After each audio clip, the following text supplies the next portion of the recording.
Y vamos a leer desde el versículo 1 hasta el versículo 7 inclusive.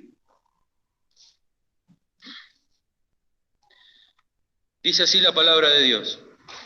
Y pasando Jesús, vio un hombre ciego desde su nacimiento, y preguntáronle sus discípulos diciendo: Rabí, ¿quién pecó, este o sus padres, para que naciese ciego? Y respondió Jesús: ni éste pecó, ni sus padres, mas para que las obras de Dios se manifiesten en él. Conviéneme obrar las obras del que me envió, entre tanto que el día dura. La noche viene cuando nadie puede obrar. Entre tanto que estuviere en el mundo, luz soy del mundo. Esto dicho, escupió en tierra e hizo lodo con la saliva, y untó con el lodo sobre los ojos del ciego, y díjole: ve, levántate en el estanque de Siloé, que significa, si lo interpretares, enviado. Y fue entonces, y lavóse, y volvió viendo. Que el Señor bendiga esta su palabra. Iba a seguir leyendo, pero es hasta acá la lectura, y vamos a darle lugar a Hugo, que ha de tener la meditación, estudio en esta mañana, deseando que el Señor lo bendiga. Hugo.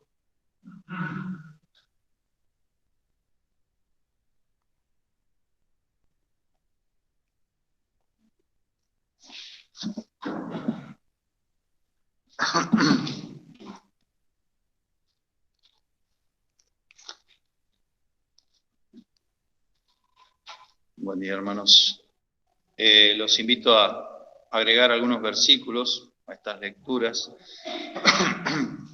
Primeramente en Proverbios capítulo 4.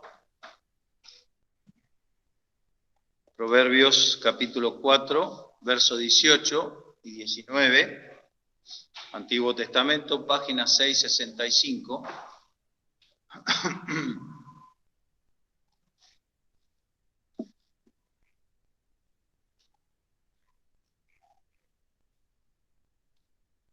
Dice Proverbios 4:18, mas la senda de los justos es como la luz de la aurora, que va en aumento hasta que el día es perfecto.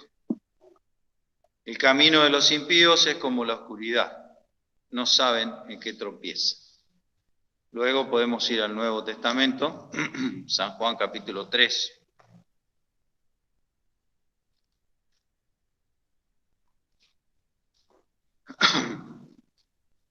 Verso 17 al 21, página 105 del Nuevo Testamento. Dice Juan 3:17, porque no envió Dios a su Hijo al mundo para que condene al mundo, mas para que el mundo sea salvo por él. El que en él cree no es condenado, mas el que no cree ya es condenado porque no creyó en el nombre del unigénito Hijo de Dios. Y esta es la condenación, porque la luz vino al mundo, y los hombres amaron más las tinieblas que la luz, porque sus obras eran malas. Porque todo aquel que hace lo malo aborrece la luz y no viene a la luz, porque sus obras no sean redargüidas. Mas el que obra verdad viene a la luz, para que sus obras sean manifestadas, que son hechas en Dios. Y luego, avanzando un poco más, vamos a San Juan capítulo 8.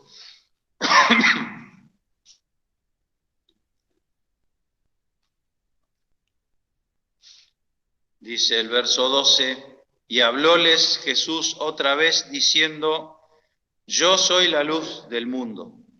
El que me sigue no andará en tinieblas, mas tendrá la lumbre de la vida.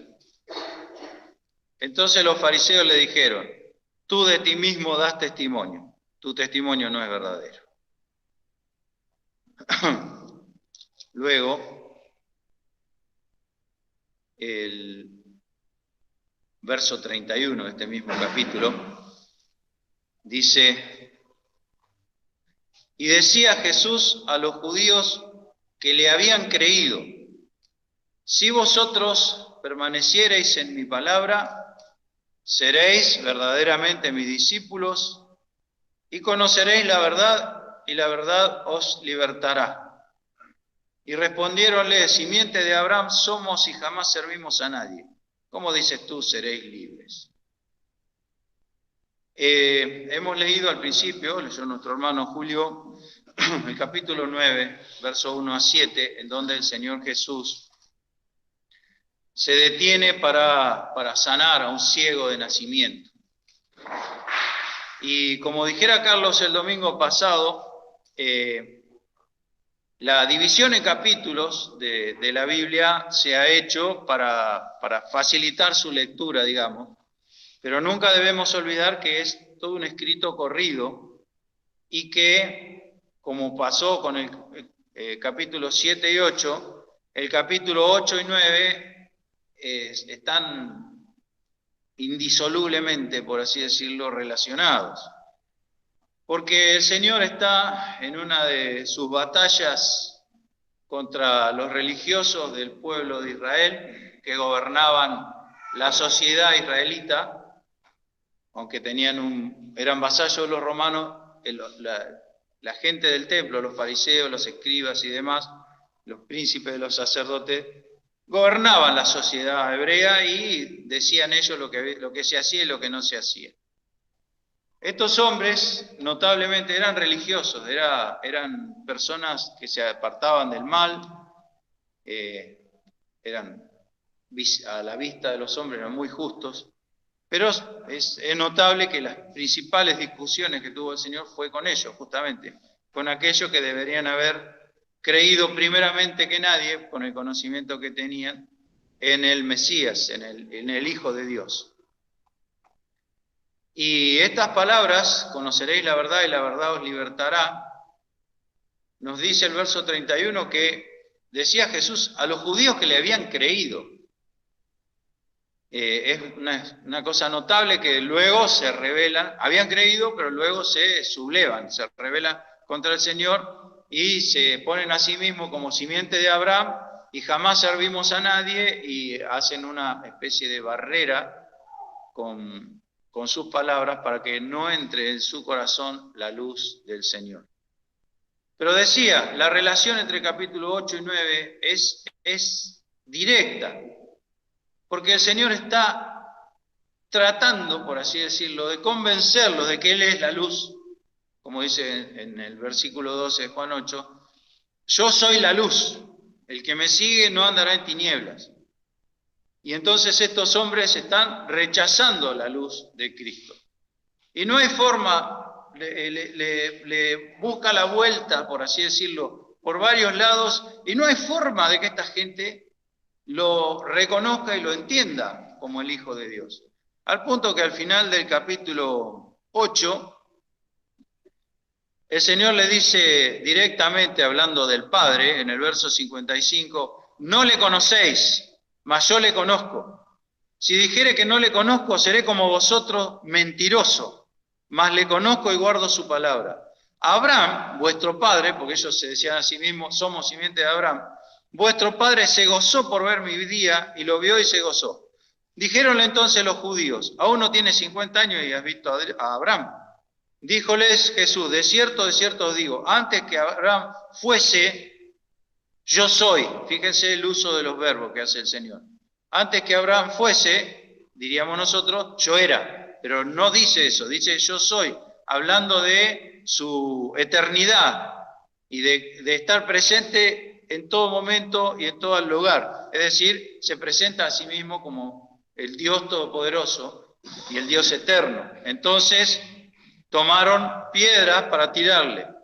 Mas Jesús se encubrió y salió del templo y atravesando por medio de ellos se fue. Y pasando vio a un hombre ciego de nacimiento. Es decir, notemos el momento en que sucede que el Señor ve a este hombre ciego de nacimiento. Entonces, para presentar, digamos, la idea de estos capítulos, podemos decir que el Señor se manifiesta a sí mismo como la luz que ha venido a este hombre y que alumbra a todo hombre que viene, que ha venido a este mundo y que alumbra a todo hombre que viene a este mundo.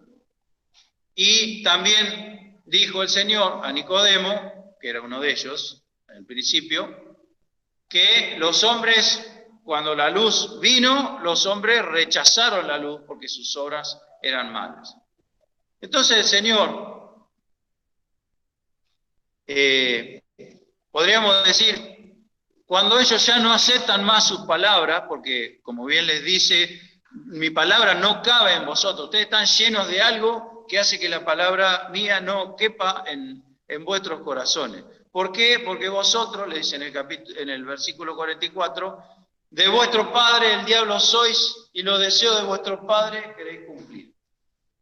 Entonces, ante ese panorama general, el Señor se detiene ante un hombre desgraciado. Ha nacido ciego. En mi opinión personal, y esto es mi opinión personal, ese hombre impresionaba de alguna manera porque los discípulos le preguntaron, ¿pero quién pecó, este o sus padres, para que nazca ciego? Es decir, que su ceguera no era la ceguera, por ejemplo, del ciego que estaba junto al camino mendigando a la salida de Jericó. Era algo más, algo que impresionaba. Y es notable que el Señor hace barro con su saliva y le pone barro en los ojos. Es decir, que mi opinión personal, repito, es que este hombre no tenía ojos. Y el Señor se presenta como el Creador, como en Génesis, cuando tomó barro e hizo al hombre, y por decirlo de alguna manera, lo completa. Y la experiencia de él ir al estanque de Siloé, que significa el enviado, a lavarse. Hablaremos de eso en unos minutos. Pero, volviendo a lo que es el entorno y la línea de pensamiento que tiene el Señor con este hombre va a dar un ejemplo para gloria de Dios, que va a demostrar a los hombres incrédulos que ellos verdaderamente son hijos del diablo, porque van a tener que tomar una actitud ante la luz que no se puede discutir, de que el Señor Jesús le vuelve la vista a un ciego, no es que le vuelve, le da la vista a un ciego de nacimiento. Entonces debemos observar y analizar el milagro a la luz del entorno del capítulo 8 y del capítulo 10, porque son continuos y este milagro lo que hace es transformar en hechos algo que el Señor está diciendo en palabras. Entonces, ¿qué vamos a ver aquí en el milagro de la vista del ciego? Vamos a ver primeramente que la luz, la senda de los justos es como la luz de la aurora que va en aumento hasta que el día es perfecto. Y también vamos a ver que vosotros de vuestro padre el diablo sois y los deseos de vuestro padre queréis cumplir. Van a suceder ambas cosas y el Señor, y muchas más también, pero basándonos en esto, vamos a ver cómo cuando aparece la luz, ellos rechazan la luz, intentan destruirla y la niegan de todas formas, porque son hijos del diablo y aman más las tinieblas que la luz, y por eso es la condenación. Es decir, que este milagro del ciego nos va a mostrar, porque el Señor se detiene para hacerlo, para demostrar lo que acaba de decir, y también para demostrar lo que va a decir en el capítulo 10, que dice, yo soy el buen pastor y el buen pastor da su vida por las ovejas, y esta gente no pastoreaba al pueblo, eran los pastores de Israel. Y no pastoreaban al pueblo, al contrario, lo echaron de la sinagoga, lo menospreciaron, como dice el resto de la historia. Entonces, vemos un milagro portentoso. El mismo ciego dice, nunca jamás, o desde el siglo, nunca jamás, quiere decir, jamás había sucedido que alguien le diese la vista a un ciego de esta manera. Es decir, que fue un milagro único. Por eso digo, se ve por la conversación con los apóstoles, que impresionaba la ceguera de este hombre, era algo distinto, no era un ciego normal, uno que había perdido la vista, era algo raro, distinto, porque ellos dicen, ¿quién pecó? Como si dijera, esto no puede ser otra cosa que un juicio de Dios, porque nadie puede nacer así si no ha hecho algo malo. Y los judíos no creían en la reencarnación, creían que en el vientre ya las personas podían pecar, basado en la historia de Esaú y Jacob, que luchaban en el vientre de la madre. Ellos creían que Esaú estaba tratando de matar en el vientre de su madre a Jacob. Entonces decían, se puede pecar desde el vientre de la madre. Cosa que no es así. Como sabemos, los niños son de Cristo. En el vientre de la madre también son de Cristo. Entonces, el Señor tiene otra visión al respecto. La Biblia no da esa interpretación. Por otro lado, también creían, como lo dice la Biblia, que Dios visita generación tras generación por el pecado de los padres. Entonces ellos creían que Dios castigaba a los hijos y a las generaciones siguientes. También es un error de interpretación, porque lo que está diciendo esos versículos en la ley de Moisés es que Dios visita la maldad de los padres sobre los hijos, en el sentido de que si el hijo repite el pecado del padre va a ser castigado como el padre. No quiere decir que porque yo cometo un pecado Dios va a castigar a mi hijo, porque Dios es justo. Ni nosotros que somos injustos lo haríamos, cuanto menos Dios. Entonces ellos con ese panorama que enseñaban a la gente, decían, y esto algo hicieron porque si no, no pueden hacer este hombre de esta manera. ¿No? Esto es un sentimiento muy humano. Los amigos de Job le decían, algo habrá, no podés estar así si no hiciste algo malo. Algo pasó. Y el Señor lo deja bien claro, ni este pecó, quiere decir, no pecó distinto a lo que pecan los demás. No es que no tenía pecado, sino que no había pecado como para merecer algo así.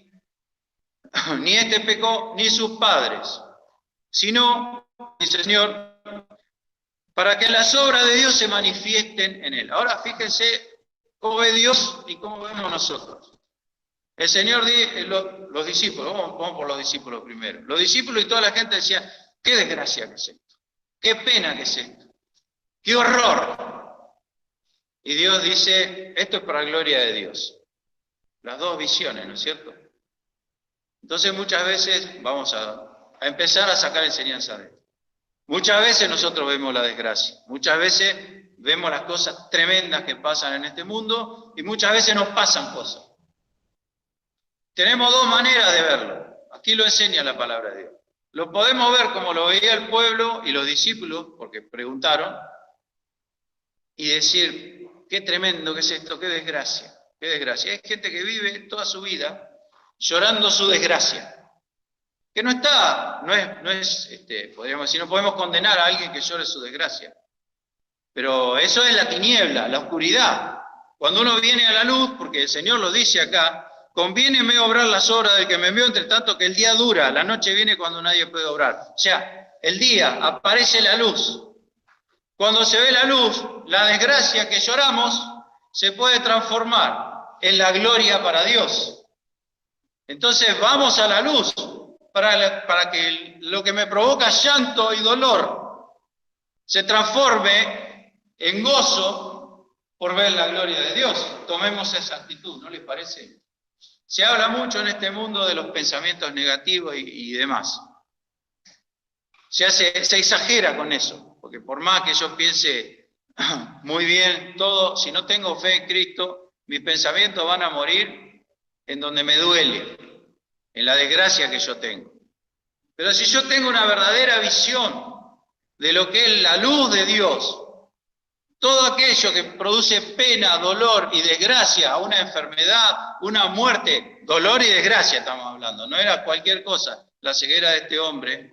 Si yo, eso que está en tinieblas, si me produce eso, si yo vengo a la luz, se puede transformar en algo que redunde en la gloria de Dios. Y es notable esto.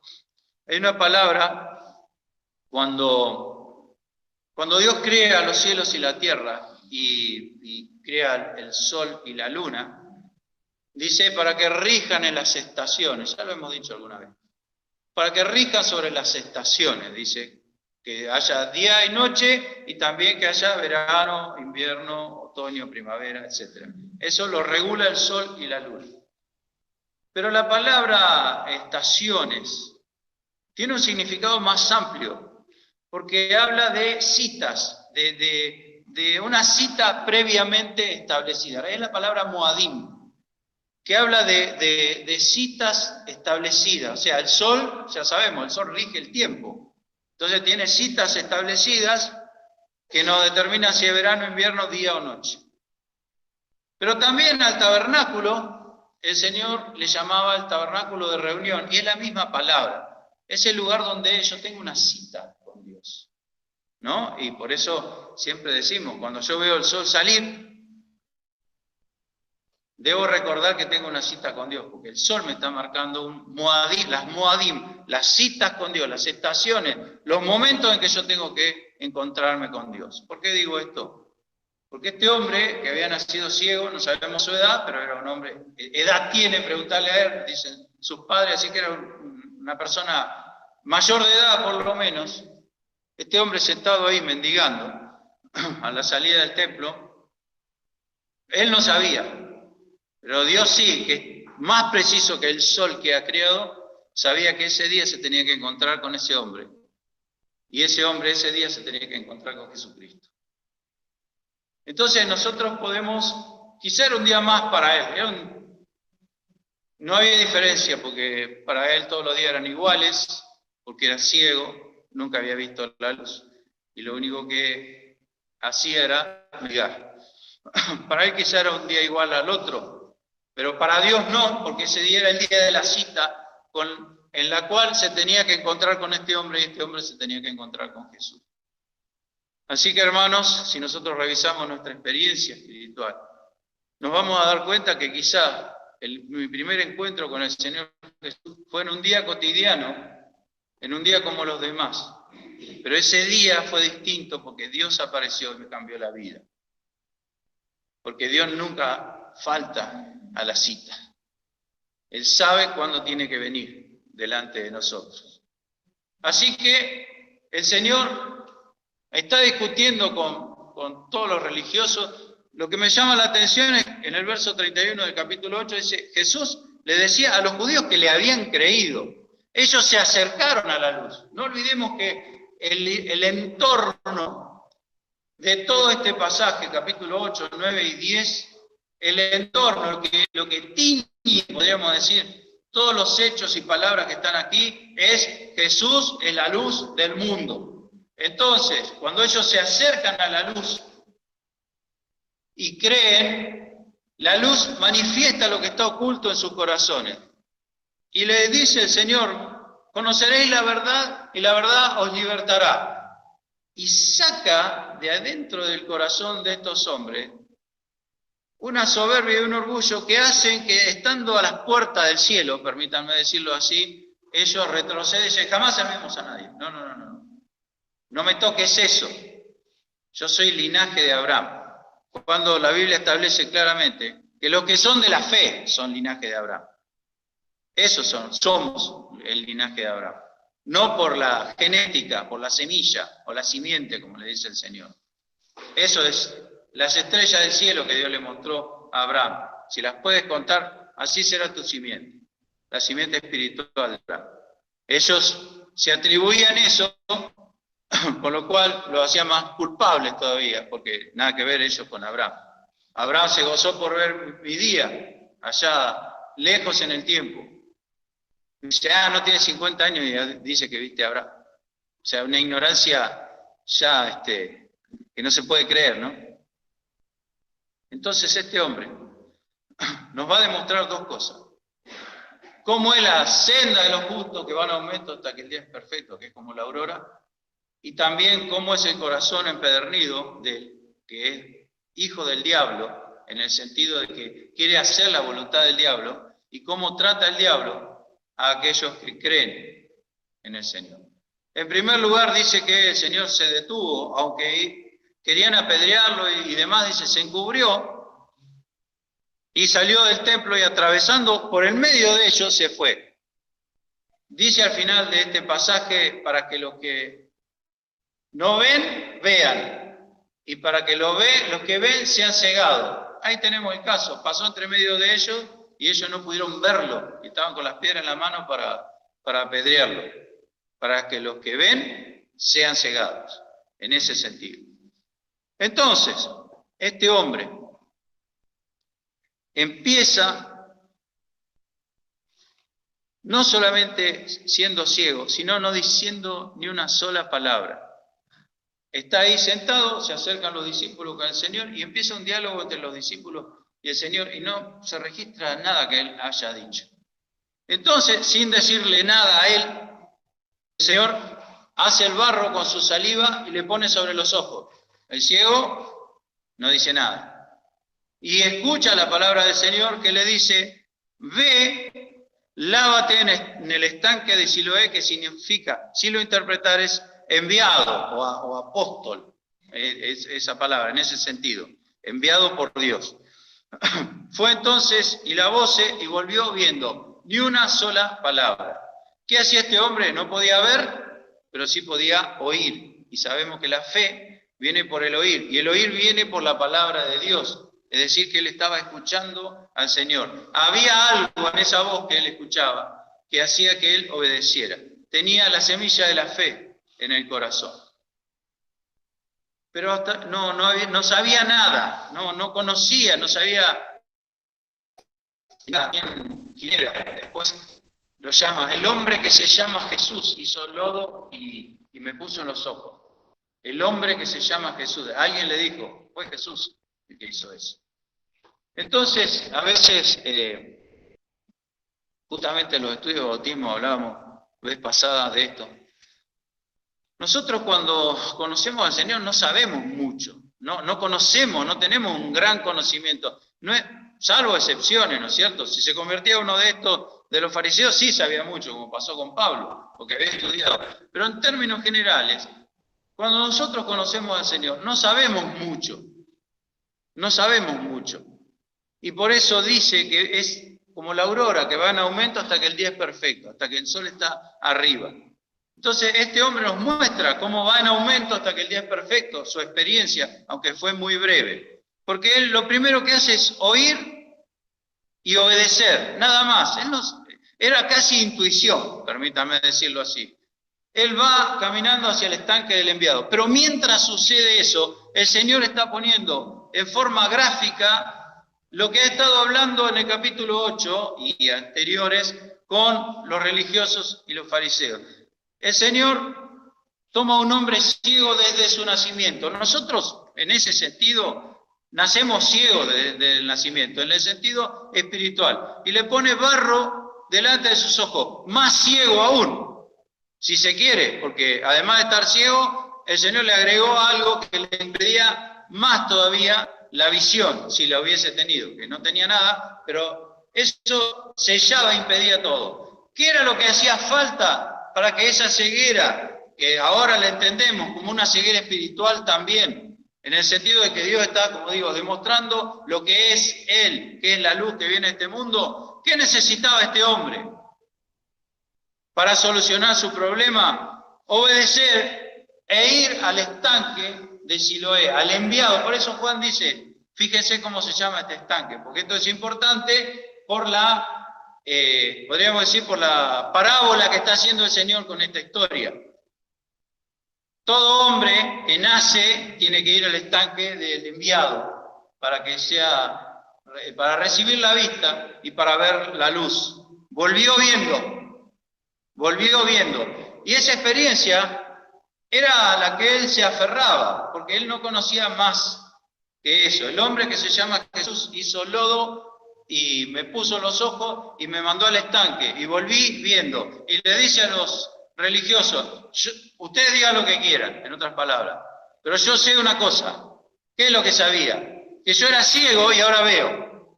Y eso no me lo saca nadie, y ustedes hagan lo que quieran, pero esa fue la realidad de mi experiencia. Luego entendió más cosas. Pero al principio era eso, fui ciego y ahora veo. Esa es mi experiencia. ¿Y qué hacen los hijos del diablo? Vosotros de vuestro padre el diablo sois, le dijo en el capítulo anterior. ¿Qué hacen? Dan vuelta para negar absolutamente lo que era innegable. No se podía negar el milagro que había sucedido. Por empezar, algunos decían, se parece mucho, pero no puede ser, porque el otro era ciego y este ve. ¿Qué hacían? Negaban el milagro. Los fariseos decían a los padres, vosotros decís que nació ciego. Negaban que había sido ciego. Ese es el corazón empedernido. Ven la luz y aman más las tinieblas que la luz. Ese es el corazón del hombre. Y ojo, hermano, nosotros tenemos esa naturaleza, nosotros también somos así. A veces Dios nos muestra con claridad algunas cosas Y nosotros preferimos dar un paso atrás, alejarnos de la luz, porque sabemos que tenemos que obedecer. Pero gracias a Dios, el Señor nos ha puesto del lado del grupo de los justos, cuya senda, como la aurora, va en aumento hasta que el día es perfecto. Entonces, por un lado, negando. ¿Y cómo te fueron abiertos? ¿Qué hizo exactamente? ¿Qué hizo? ¿Para qué quería saber tantos detalles? Primero era ciego y ahora ve. Sí, pero no sabemos si era ciego. Parece que no era ciego. Así empieza el diablo a dar vueltas. La serpiente, como pasó en Génesis. No moriréis, no moriréis. Sabe Dios que el día que de él comierais serán abiertos vuestros ojos. Ofreciendo otra luz, el diablo. Negando. Ese es este mundo, así está el mundo. A mí a veces me da rabia, no tengo otra palabra, cuando estoy viendo un documental y sí, las montañas, y miren lo que ha hecho la naturaleza. Empieza. O sea, le sacan la personalidad divina y ponen un ente imaginario, por así decirlo, como que tiene inteligencia propia, o la energía del universo, por no decir lo hizo Dios, con tal de negarlo, están viendo una obra portentosa de Dios, una maravilla, las leyes divinas, las cosas que Dios ha hecho, pero dicen, no, Dios no fue otro, fue la evolución, fue esto, siempre buscándole la vuelta y equivocándose a la vista de todo, con tal de no decir, fue Dios. Vosotros de vuestro padre el diablo sois, y los deseos de vuestro padre queréis cumplir. ¿Qué era lo que quería el diablo? Que ese milagro se transformara en una mentira en la mente y en el corazón de los que lo veían. Pero era tan grande y tan fuerte y era tan firme el testimonio de este hombre que ese milagro siguió siendo un milagro hasta hoy, como es la verdad. Entonces en el verso 17, vamos al 11 primero. Vemos que él obedeció y fue al estanque. Luego en el verso 11 dice, respondió y dijo, el hombre que se llama Jesús hizo lodo y me untó los ojos y me dijo, ve al Siloé y lávate. Y fui, o sea, hice lo que me dijo y fui y me lavé y recibí la vista. Fe, una pequeñísima fe que alcanzó para hacer un milagro portentoso. Obedeció e hizo lo que el Señor le decía. El hombre que se llama Jesús. Luego en el verso 17 vuelven a decir al ciego, ¿tú qué dices del que te abrió los ojos? Y él dice que es profeta. Vemos que pasó más o menos como con la mujer samaritana, porque el Señor nos enseña cómo es la experiencia del creyente. ¿Cuántas cosas ignoramos nosotros? Aún haciendo 30 o 40 años que somos creyentes, tenemos menos conocimiento de lo que hemos aprendido. ¿En qué sentido? Como dijo alguien, sabemos una gota e ignoramos un océano, ¿no es cierto? A medida que avanza nuestra vida como creyentes nos damos cuenta de la ignorancia que tenemos con respecto a las cosas espirituales. Aunque hayan pasado 40 años, este hombre iba acercándose a la luz, iba descubriendo la verdad. Primero habla de un hombre que se llama Jesús, al cual él obedeció, porque había algo en sus palabras diferente a las palabras de los otros, y él recibió un milagro incontrovertible. Luego dice, es profeta, sus palabras son las palabras de Dios, eso significa ser un profeta. Sus palabras son las palabras de Dios. Luego los religiosos negándolo, atacando a sus padres con miedo, porque si decían que el Señor era el Hijo de Dios o era el Mesías, lo iban a echar de la sinagoga. Es decir, trabajaban con el temor de la gente para tenerlos gobernados. Y esta gente tenía miedo, y dice, y sabemos que es nuestro hijo y sabemos que nació ciego. Eso no tenemos duda. Ahora, ¿cómo recibió la vista? Pregúntele a él. Pues tenían miedo. Entonces, en el verso 24 mejor. Así que volvieron a llamar al hombre que había sido ciego y dijéronle, da gloria a Dios. Es decir, como decí la verdad, como hizo Josué con Acán, ¿se acuerdan? Da gloria a Dios y confiesa lo que hiciste, ¿no? Esto querían que dijera la verdad, que era toda una trampa, una mentira. Querían hacer aparecer la obra de Dios como si fuera un engaño del diablo. ¿Por qué? Porque el diablo es así. Ellos están queriendo hacer la voluntad de su Padre. Nosotros sabemos que este hombre es pecador. El Señor en el capítulo anterior dice, ¿quién de vosotros me redarguye de pecado? Es como, a ver, ¿dónde está? Ahora que no está el Señor, dice, nosotros sabemos que este hombre es pecador. ¿Cómo sabían que era pecador? No sabían, era mentira, era mentira. Quizá el Señor no cumplía con las reglas que ellos habían impuesto. Entonces, como ellos tenían una interpretación del sábado y el Señor sanó el sábado para demostrarle que Él no se ajustaba a las reglas de ellos, sí a la ley de Moisés, pero no a las reglas de ellos, que habían puesto sobre las leyes de Moisés, entonces sanó el sábado. Entonces Él respondió y dijo, si es pecador, no lo sé. Es decir, como si dijera, lo que ustedes están diciendo a mí no me consta. Si es pecador, no lo sé. Una cosa sé, que habiendo sido yo ciego,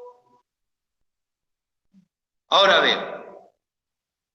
Es decir, la experiencia con el hombre que se llama Jesús, que es profeta, que tiene en su boca las palabras de Dios, hace que yo esté seguro de lo que pasó en mi vida, y ustedes digan lo que quieran, digan que es pecador, digan lo que quieran decir, pero mi experiencia no me la saca nadie, mi salvación no me la saca nadie. Miren, hay una doctrina que se llama la doctrina de la caída de la gracia, la conocen la mayoría. Quiere decir, dice esta doctrina falsa, que el creyente puede perderse si peca, y en vez de ser salvo se va al infierno porque se apartó. ¿Saben qué es eso? Es esto mismo. Es el diablo queriéndole decir al ciego, tú no eras ciego, tú no has sido sanado. Es el diablo diciendo esas palabras, porque dice la Biblia que hay demonios, pero también que hay doctrina de demonios. Y le dice Pablo a Timoteo que muchos van a seguir doctrina de demonios. Parece inocuo porque son creyentes los que creen en eso. Que hay una caída de la gracia, que el creyente se puede perder, que aquello que es nacido de Dios, Dios lo puede volver a matar. Mentira diabólica.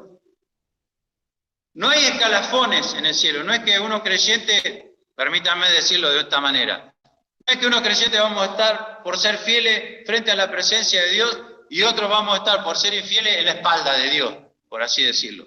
No existe eso. Eso saben que son doctrina de demonio. El diablo, como pasa acá, queriendo hacer ver las obras de Dios como fallidas, como malas, como incompletas.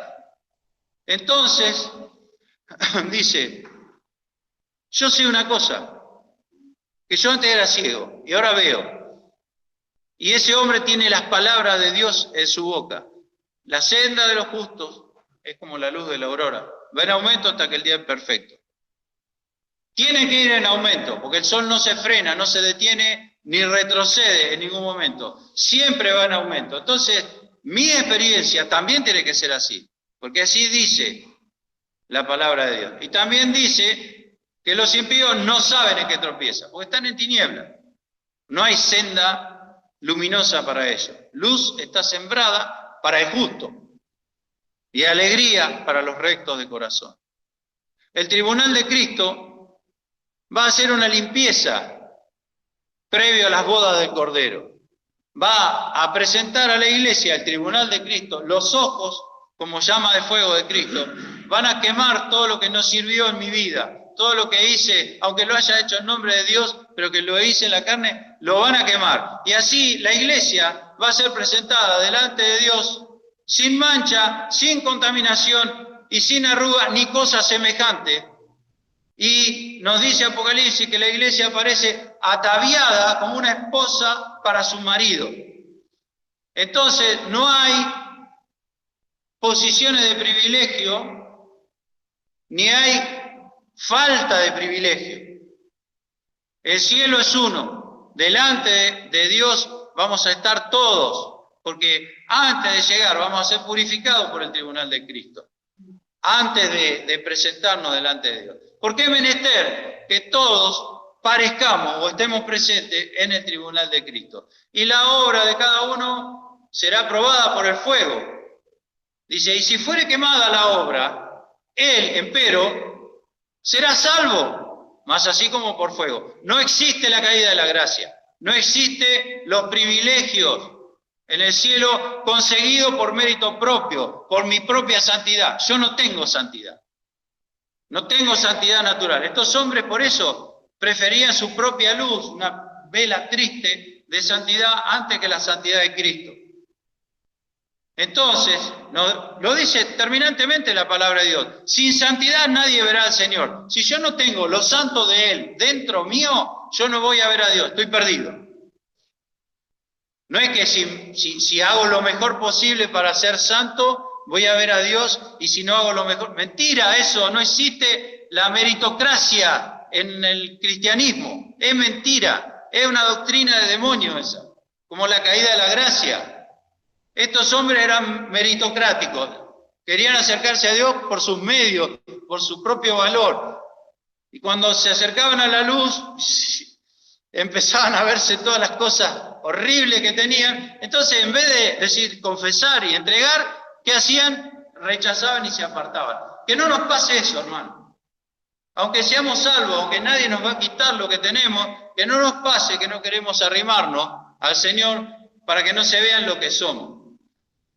No es que tenemos que andar mostrando nuestra baja naturaleza a los cuatro vientos, pero sí cuando nos acercamos al Señor tengo que reconocer que soy infiel, tengo que reconocer que no oro como tengo que orar, tengo que reconocer que no me preocupo por las cosas de Dios como me debiera preocupar, tengo que reconocer que no estudio la Biblia como debe estudiarse, tengo que reconocerlo delante de Dios. Si verdaderamente amo la luz y soy un hijo de la luz. Y entonces este hombre va subiendo esa senda hasta que el día es perfecto y vemos, podríamos decir, él mismo puede ver a todos los demás hijos del diablo que querían enturbiar las aguas para que no se viera la luz de Dios, van descendiendo cada vez más bajo, ahora diciendo ya que ni siquiera era ciego. Fíjense a lo que se atreve el corazón empedernido del hombre. Y entonces les da un discurso, una lección de teología, que inclusive se ofenden por lo que les dice, pero es la absoluta verdad de Dios. Fíjense, va recibiendo la luz de Dios a medida que cree. Verso 30, respondió aquel hombre y díjole, por cierto, maravillosa o asombrosa cosa, o cosa rara, es esta, que vosotros no sabéis de dónde sea, y a mí me abrió los ojos. Ustedes que se dicen doctores de la ley, que se dicen hijos de Abraham, que se dicen discípulos de Moisés, no saben que un hombre que es capaz de devolverle la vista a un ciego de nacimiento, o darle la vista a un ciego de nacimiento, que repito, para mí ese hombre le faltaba algo en los ojos. Ustedes que debieran saberlo no lo saben, y a mí que no sé nada y que soy un pobre mendigo sentado pidiendo, porque no podían ni siquiera entrar al templo, siendo ciego, a mí me devolvió la vista. Es asombroso esto, ¿no les parece? Casi irónico lo que les está diciendo, casi ironía. Y sabemos, eso lo saben ustedes y lo sé yo, sabemos, así les dice, sabemos que Dios no oye a los pecadores, mas si alguno es temeroso de Dios y hace su voluntad, a este oye. Fíjense, temeroso de Dios y hace su voluntad. Es exactamente lo que hizo él. Es exactamente eso. Escuchó las palabras de Dios e hizo la voluntad. Ve al estanque de Siloé y lávate. Y volvió viendo. Dios no oye a los pecadores. Ustedes me lo han dicho 1000 veces, porque ellos tenían ahí un as en la manga. Que es la respuesta que le dan. Ellos tenían escondido algo. Los discípulos preguntaban, pero ellos ya tenían una respuesta armada por ellos. Desde el siglo, o sea, nunca jamás fue oído que abriese alguno los ojos de uno que nació ciego. Si éste no fuera de Dios, no pudiera hacer nada. Nadie puede hacer eso, si no es de Dios, le dice el ciego. Ustedes no pueden decir que es del diablo cuando hace semejante milagro, porque el diablo hace milagros mentirosos que inducen a la gente a las tinieblas, y este me sacó a la luz. No es del diablo, es de Dios. Si no fuera de Dios no pudiera hacer nada de eso. Y entonces sacan otro argumento, fíjense. Respondieron y dijéronle, en pecado eres nacido todo, y tú nos enseñas. Y echáronle fuera. ¿Quién pecó? ¿Este o sus padres? ¿Qué le dicen los fariseos? En pecado eres nacido todos. ¿Se dan cuenta que ellos ya habían formado y habían sembrado eso en la opinión del pueblo? Por eso los discípulos, al estar el Señor presente ahí, le hacen esa pregunta para saber de la fuente de la verdad. ¿Cuál era la verdad sobre esa situación? ¿Qué dice el Señor? Este hombre ha estado esperando hasta ahora, porque hoy se va a mostrar la gloria de Dios en él. Y lo echaron fuera. Y para terminar, hermanos, porque se va la hora, oyó Jesús que le habían echado fuera y hallándole, díjole, ¿crees tú en el Hijo de Dios? Respondió él y dijo, ¿quién es, Señor, para que crea en él? Un corazón dispuesto, pero le faltaba ese segundo encuentro. Lo buscó primero para darle la vista, lo buscó después para darle la salvación completa. ¿Quién es para que crea en él, Señor? Díjole Jesús, le has visto y el que habla contigo, él es. Y él dice, creo, Señor, y adoróle. Fíjense que el Señor utiliza los términos invertidos. Cuando él estaba ciego, lo vio. Y ahora que lo ve, lo oye. El Señor está poniendo en orden el mundo espiritual. En el mundo espiritual se ve, permítanme decirlo así, se ve con los oídos.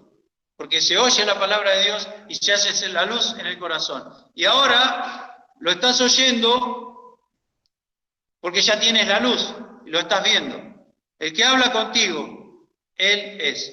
Y él dice, creo, Señor, y adoróle. Y dijo Jesús, yo para juicio he venido a este mundo. He venido a salvar al mundo, pero también para juicio. ¿Para qué? Los que no ven, vean, y los que ven sean cegados. Y como siempre, siempre estaban cerca. Ciertos de los fariseos que estaban con él oyeron esto y dijeronle, ¿somos nosotros también ciegos? Con esa pregunta demostraba que lo eran, porque deberían haberse humillado delante del Señor. Díjole Jesús, si fuerais ciegos, no tuvierais pecado. Mas ahora, porque decís, vemos, por tanto, vuestro pecado permanece. Porque ¿qué querían hacer? Querían reemplazar la luz de Dios por una luz propia, que ya sabemos que no sirve para nada. Esos son los hijos del diablo que quieren hacer la voluntad de su padre, que es homicida y es mentiroso y es ladrón. Y en términos espirituales sucede eso cuando la persona rechaza la luz. Entonces, ¿qué para nosotros, hermanos? ¿Qué tenemos para nosotros? La senda de los justos. Es como la luz de la aurora que va en aumento hasta que el día es perfecto. Entonces preguntémonos si nuestra experiencia espiritual, y yo me lo tengo que preguntar primero, si mi experiencia espiritual se relaciona con ese texto, o si no, como dice el verso siguiente, el 19 de Proverbios 4, yo no sé en qué ando tropezando, porque los impíos andan en tinieblas y no saben en qué tropiezan. Entonces, hermanos, el Señor nos ha dado la luz, gloria sea a Él que nos ha dado la luz. Nosotros siendo ciegos, ahora vemos, pero el Señor quiere ir profundizando esa experiencia hasta aquel día perfecto en el cual nos encontremos cara a cara con Él y disfrutemos de la luz plena, sin ninguna tiniebla. Ahora tenemos que convivir con las tinieblas, pero nosotros somos hijos de luz. Como dice entonces, vosotros sois hijos de luz, andad como hijos de luz. Quiere el Señor bendecirnos, hermano, que podamos experimentar, que sea nuestra experiencia en todos los casos esta. Amén.